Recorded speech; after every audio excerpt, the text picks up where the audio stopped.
On behalf of the General Assembly, I have the honour to welcome His Excellency Ferdinand Romualdez Marcos, President of the Republic of the Philippines, and to invite him to address the Assembly.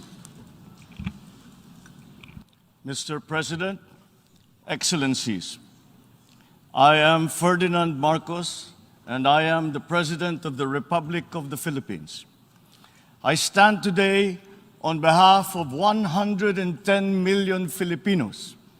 At this time of crisis and opportunity, I bring with me the spirit of their enduring commitment to the ideals of our United Nations. This commitment is reflected in our solid contributions to the cause of peace and of justice. By shepherding the Manila Declaration of 1982, we helped affirm that differences should only be resolved through peaceful means. By reinforcing the predictability and stability of international law, particularly the 1982 United Nations Convention on the Law of the Sea, we provided an example of how states should resolve their differences through reason and through right. These two contributions provide useful guidance for our time. For amidst challenging global tides, an important ballast stabilizes our common vessel. That is, our open, inclusive, and rules-based international order that is governed by international law and informed by the principles of equity and of justice. As I have underscored, the Philippines shall continue to be a friend to all and an enemy of none. This world order traces its roots to 77 years ago. Your first Asian predecessor, Mr. President, General Carlos P. Romulo, called on our leaders then to make this floor our last battlefield, to determine in this hall whether humanity is to survive or be wiped out in another Holocaust. Our peoples chose survival. They chose cooperation. They chose peace. And by doing so, they made history. Today, history once again calls to us to make these choices. We are confronted by tectonic shifts that will inform the ebb and flow of this coming century. Of these, I see four challenges to the continued survival of our global community. First is climate change. The time for talk about if and when has long since passed. It is here. It is now. Climate change is the greatest threat affecting our nations and our peoples. There is no other problem so global in nature that it requires a united effort, one led by the United Nations. The effects of climate change are uneven and reflect an historical injustice. Those who are least responsible suffer the most. The Philippines, for example, is a net carbon sink. We absorb more carbon dioxide than we emit. And yet, we are the fourth most vulnerable country to the effects of climate change. This injustice must be corrected, and those who need to do more must act now. We accept our share of responsibility and will continue to do our part to avert this collective disaster. We call on the industrialized countries to immediately fulfill their obligations under the United Nations Framework Convention on Climate Change and the Paris Agreement, to cut their greenhouse gas emissions, provide climate financing, and technology transfer for adaptation for the most vulnerable and developing countries, to lead by example. We look forward to concrete outcomes at the Conference of Parties in Egypt later this year. When future generations look back, let them not ask why we did not take this opportunity to turn the tide. Why did we continue in our profligate ways until it was too late? This threat knows no borders, no social class, nor any geopolitical consideration. How we address it will be the true test of our time. Second, the development of advanced technologies is rapidly transforming human life and experience. We still barely understand how these transformations are unfolding and where they are leading. The imminent diffusion of these emerging technologies could solve many of our old problems, but they could also disrupt our political and social orders. Our governance structures must keep up. Third, widening geopolitical polarities and sharpening strategic competitions are transforming the international political landscape. A profound lack of trust is putting enormous strains on our multilateral system. Our very charter is being violated around the world as we speak. In Asia, our hard-won peace and stability is under threat by increasing strategic and ideological tensions. These behoove us to uphold the ideals that led to the establishment of this Parliament of Nations, and to reject any attempt to deny or redefine our common understanding of these principles. Even as we grapple with these new long-term shifts, we remain beset by an unresolved problem. Inequalities and inequities within and among countries continue to persist, and they continue to demand urgent action.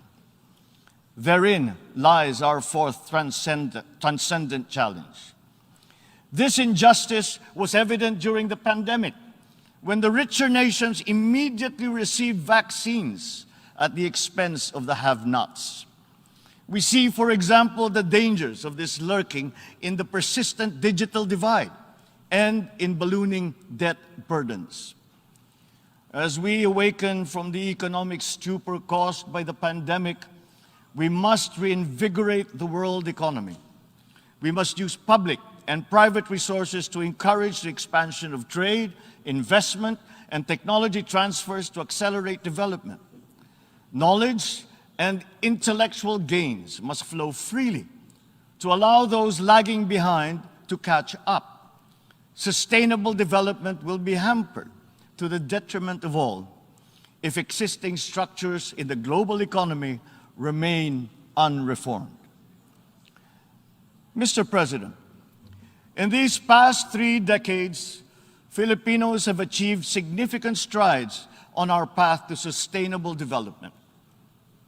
Despite the challenges of the pandemic and the global economic upheavals, we remain on track to reach upper middle income status by next year. With steady investment in food, public health, education, and other social services, we expect to become a moderately prosperous country by 2040. I am confident that we will achieve this vision. Yet, no nation stands alone. The achievement of our national ambition requires a global environment that creates conditions that allow all nations, including ours, to thrive in peace. We need the United Nations to continue to work, and we, the Philippines, are determined to be part of that solution. The Philippines did not hesitate to donate to the COVAX facility that helped provide vaccines in many parts of the developing world. Multilateralism and international cooperation do make a difference. Filipino health workers were at the front lines in many countries to curb the spread of the virus, risking and oftentimes sacrificing their own lives to save those of others. We have always been an optimistic and courageous nation. Despite the enormity of these challenges, we believe that solutions are within our collective grasp. You, Mr. President, have already identified 3 tools that are at our disposal. First, solidarity. We need to reaffirm the wisdom of the founders of our United Nations. This means transcending our differences and committing to ending war, upholding justice, respecting human rights, and maintaining international peace and security. Nuclear weapons continue to pose an existential threat despite our efforts to build norms that resoundingly prohibit them.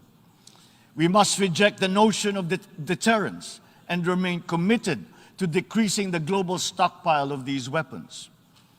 At the same time, we must also address the scourge of the proliferation of all weapons, be they small arms, light weapons, or improvised explosive devices.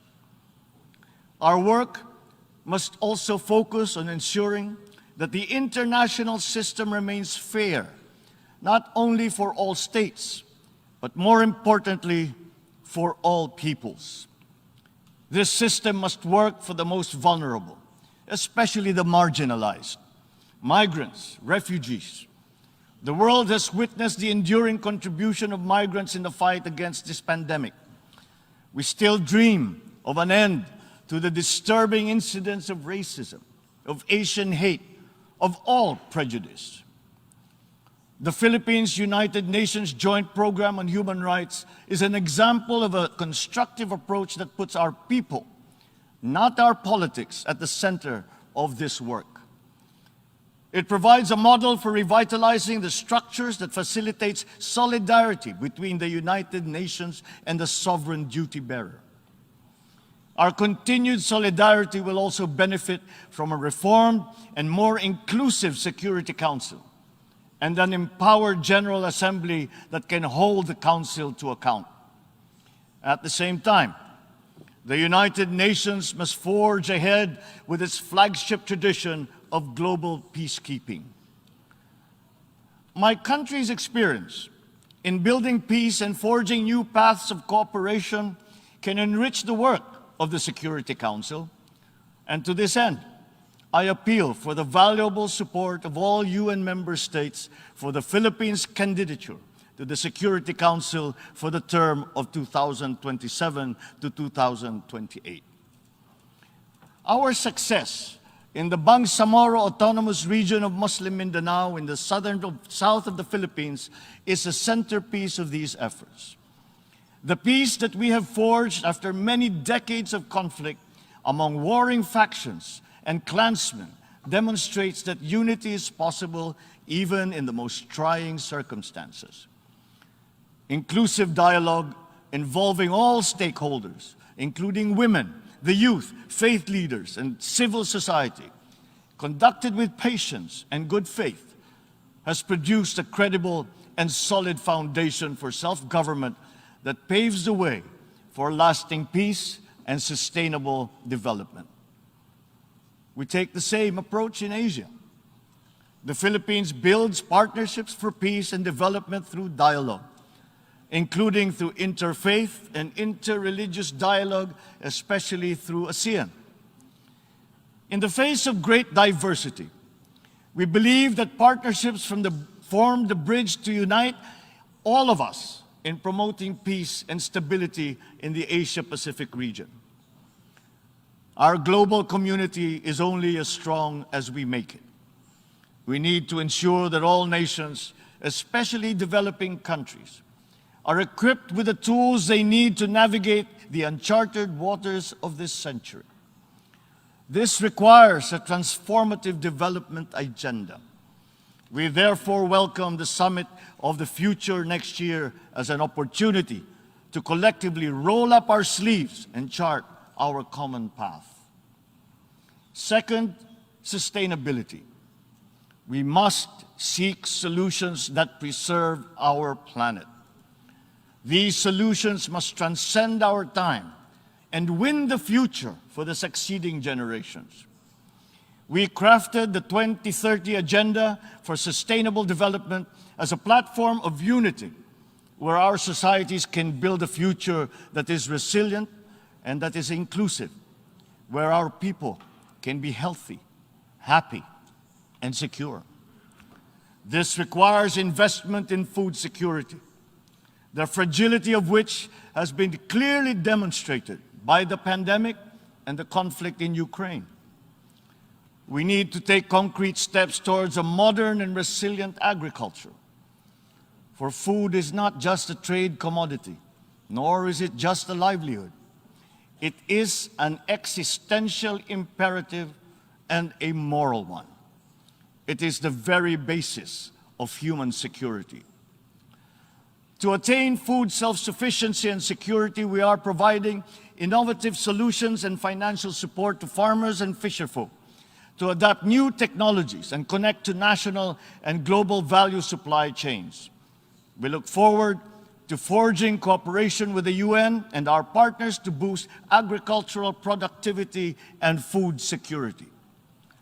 As host to 17 UN agencies, programs, and funds, the Philippines strongly supports reforms to ensure that the UN development system delivers as one through its UN country team. Water connects our world and sustains our existence, but it is also a finite resource that requires our stewardship. Equally important, our biodiversity must be protected amidst the continuing challenge of climate change. We must enhance our cooperation in these areas. But sustainability also requires development policies that go beyond the traditional metrics. We already know that the gross domestic product is an incomplete measure of progress and that vulnerability is multidimensional. Our development agenda must also take into account the interest of all developing nations, including middle-income countries where the majority of the world's poor live. At the same time, sustainability means equipping our people with the tools they need to meet the challenges of the fourth industrial revolution. Investments in education are key, and my administration is prepared to make such investments. The Philippines notes with appreciation the Transforming Education Summit held earlier this week, at which these subjects were taken up. There is perhaps no greater renewable resource than the creativity and innovation of our young. We understand the value of harnessing our people's talents by creating a robust and creative economy. We will continue to work with partners in promoting this at the international level. Finally, science. Knowledge and discovery remain the keys to unlock the potential of our dynamic future. Encouraging our young people's curiosity, honing their skills, and protecting their intellectual properties are important investments. Humankind is pushing back its horizons, both in the digital world and out in our physical universe.